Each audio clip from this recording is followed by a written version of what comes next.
Forget frequently asked questions, common sense, common knowledge, or Google. How about advice from a real genius? 95% of people in any profession are good enough to be qualified and licensed. 5% go above and beyond. They become very good at what they do, but only 0.1% are real geniuses. Richard Jacobs has made it his life's mission to find them for you. He hunts down and interviews geniuses in every field: sleep science, cancer, stem cells, ketogenic diets, and more. Here come the geniuses. This is the Finding Genius Podcast with Richard Jacobs.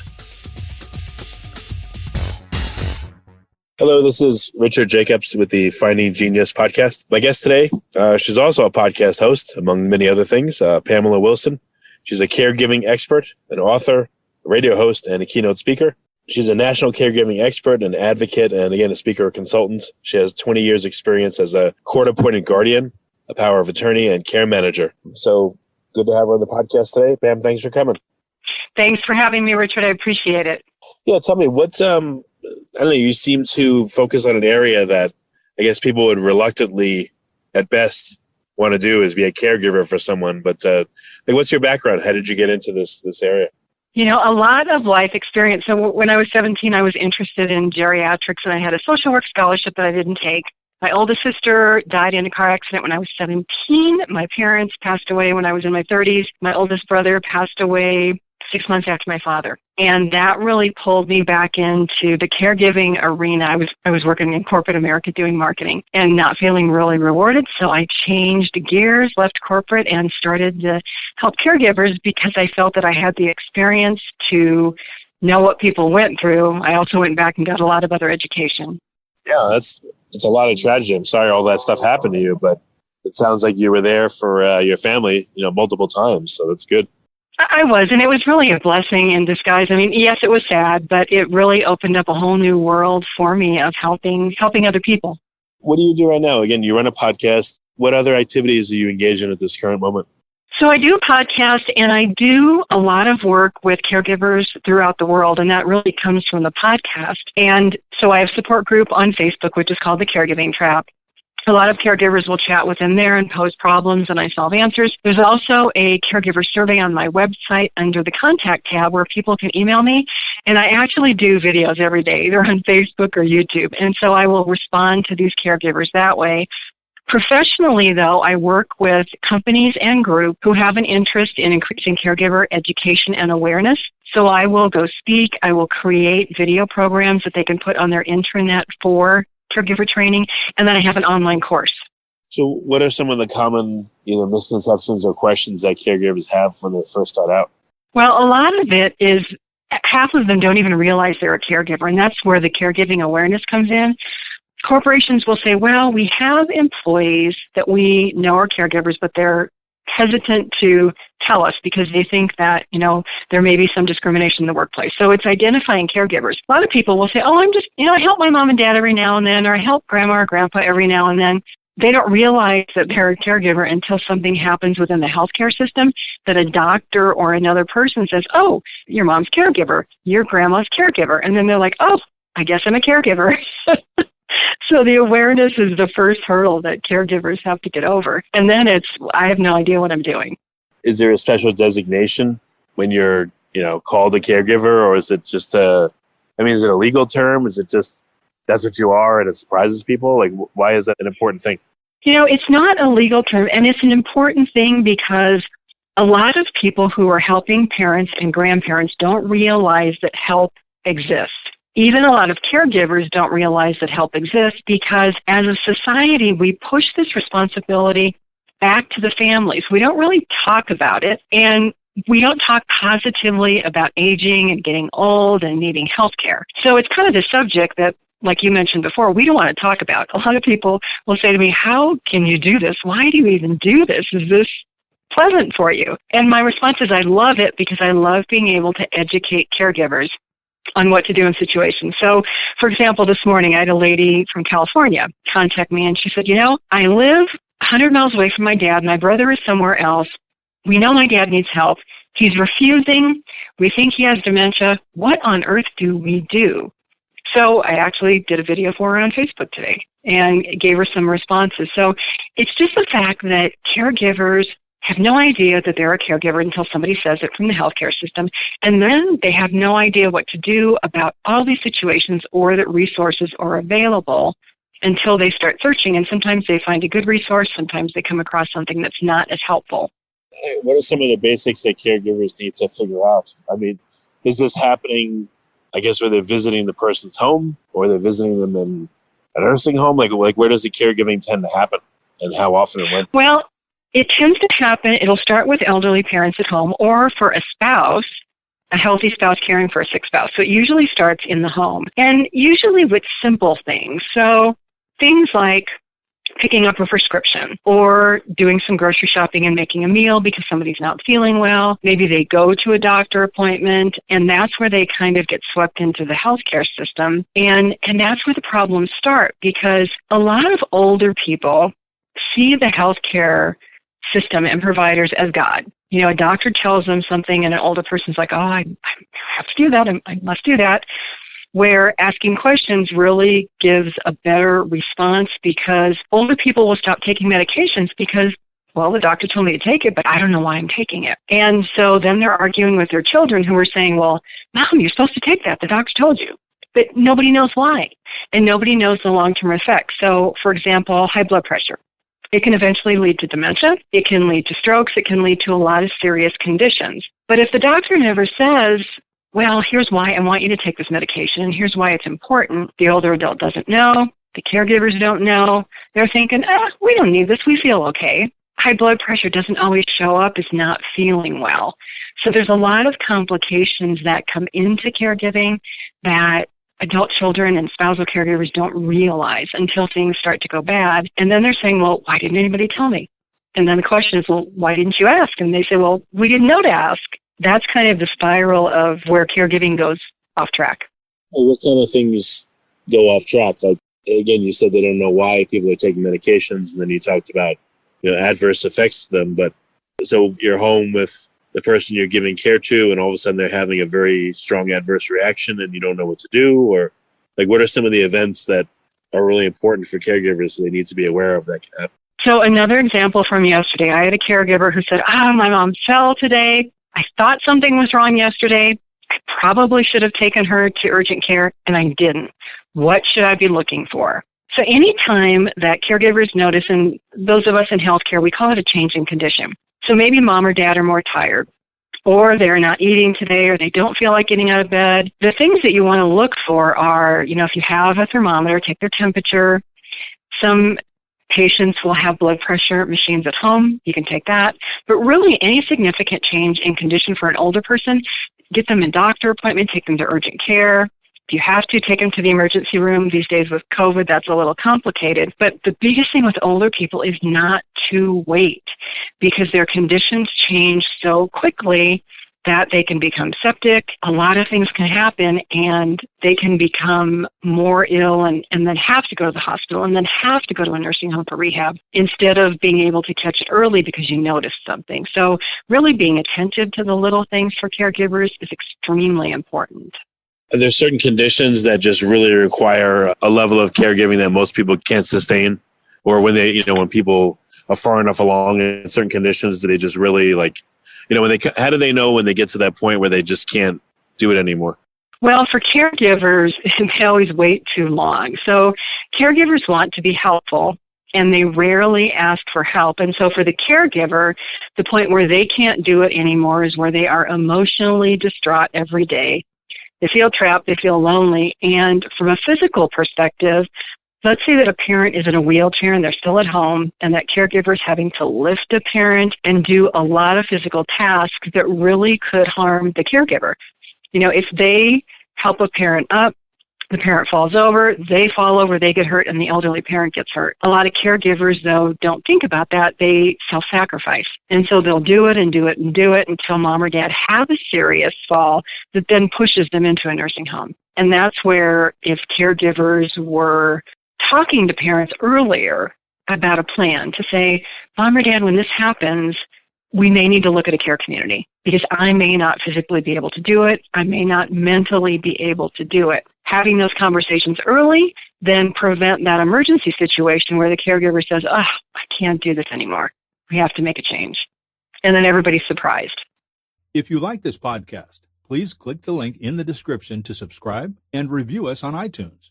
What is the typical advice you find yourself giving to the caregivers? It sounds like it ranges all over the place, but I mean, in general, is it a good idea for people to be caregivers so long as they're aware of what could happen and what's expected of them? Or is it really like, they have to know their limits? I mean, what's like an overall statement to people that are engaging in this? So for caregivers, it's a lot of things. It's have the conversation early with your parents, if you can, even before their health advances.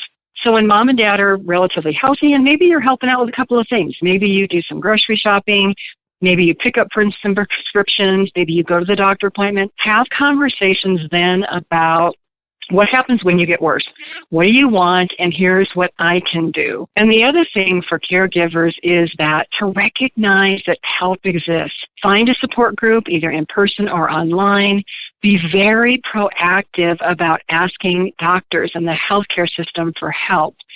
And the goal is to be preventative. A lot of the things that happen with aging, we can prevent those. But again, the United States is not a healthcare system that talks a lot about prevention. Doctors are happy to treat you after you have the heart attack. They don't really tell you how to avoid the heart attack. And that's where the caregiver comes in. They have to be an advocate for their elderly parent and to learn how to advocate for their own health. Because what they see with their elderly parents could be their future. And that's what we don't talk about, and that's what we should be talking about.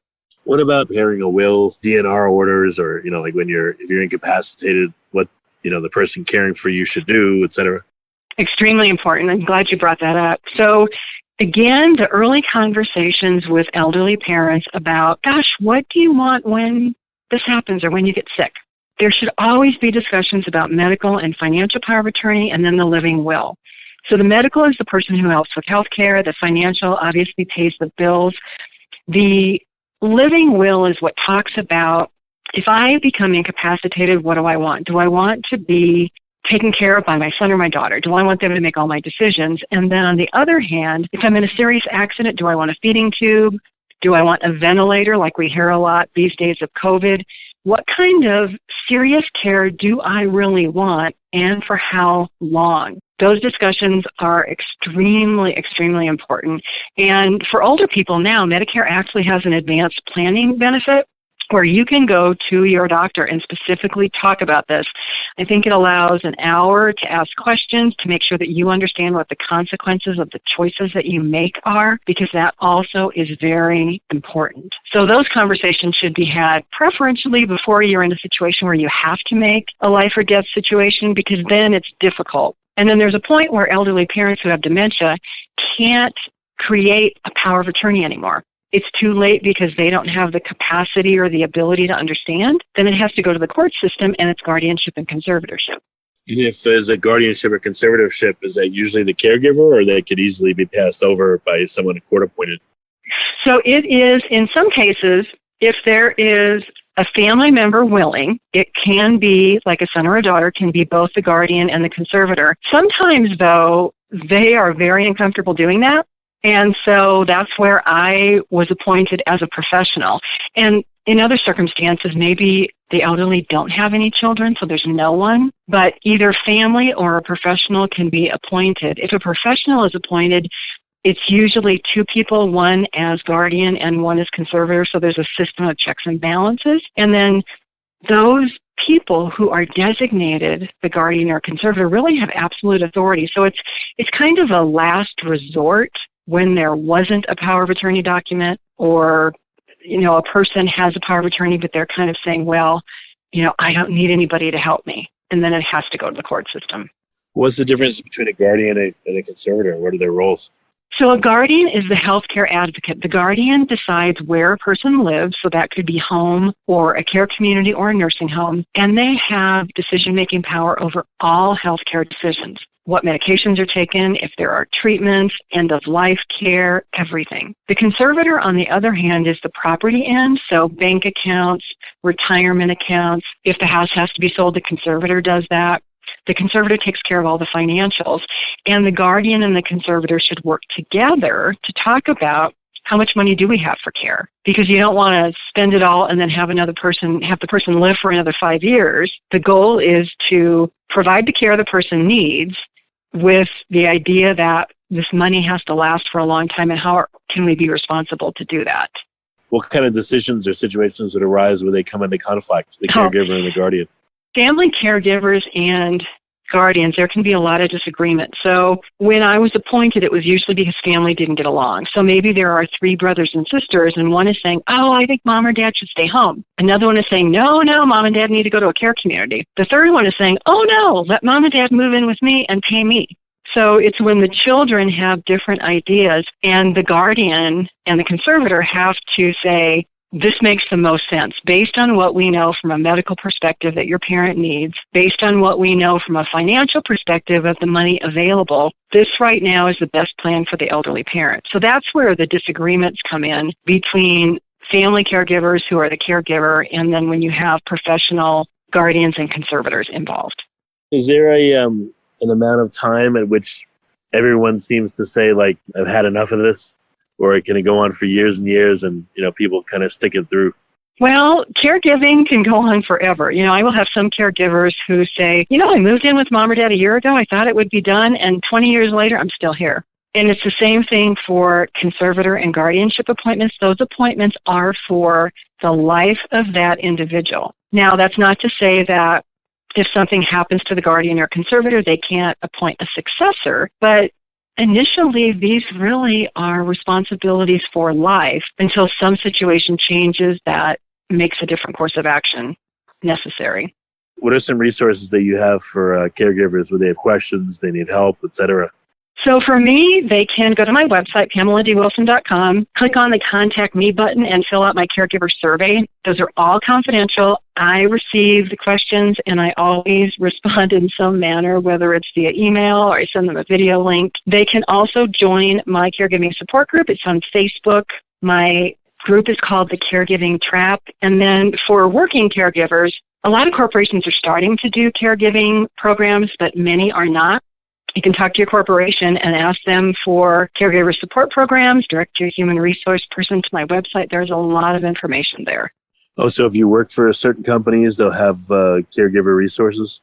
Yeah, so companies will hire me to create videos for their intranet so that employees can go on there and have almost like an internal library of resources. And then so companies can sponsor my caregiving course. It's called Taking Care of Elderly Parents Stay at Home. They can offer that online course to their employees, and then their employees have access to me through that course. There's a lot of ways that companies can develop programs to support their working caregivers. And if someone's not working for a corporation that has any of that, what do? They turn to government resources, or they turn to your podcast, or where would they go? So for me, they can listen to the podcast. There is a library on my website. My blog is on there. Again, they can access questions. Also, I always suggest the local area agency on aging. So every state has an area agency on aging. Every county in the United States has an aging services division. So if they're looking for local resources like what's a good care agency, I don't know anything about hospice, contacting those government agencies that serve as information and referral are a great place to get started. Well, very good. Pam, thanks for coming on the podcast. And it's a very overlooked area, but I'm glad that you're focusing on it and helping people. So again, thank you. Thank you, Richard. I appreciate it. If you like this podcast, please click the link in the description to subscribe and review us on iTunes. You've been listening to the Finding Genius podcast with Richard Jacobs. If you like what you hear, be sure to review and subscribe to the Finding Genius podcast on iTunes or wherever you listen to podcasts. And want to be smarter than everybody else? Become a premium member at findinggeniuspodcast.com. This podcast is for information only. No advice of any kind is being given. Any action you take or don't take as a result of listening is your sole responsibility. Consult professionals when advice is needed.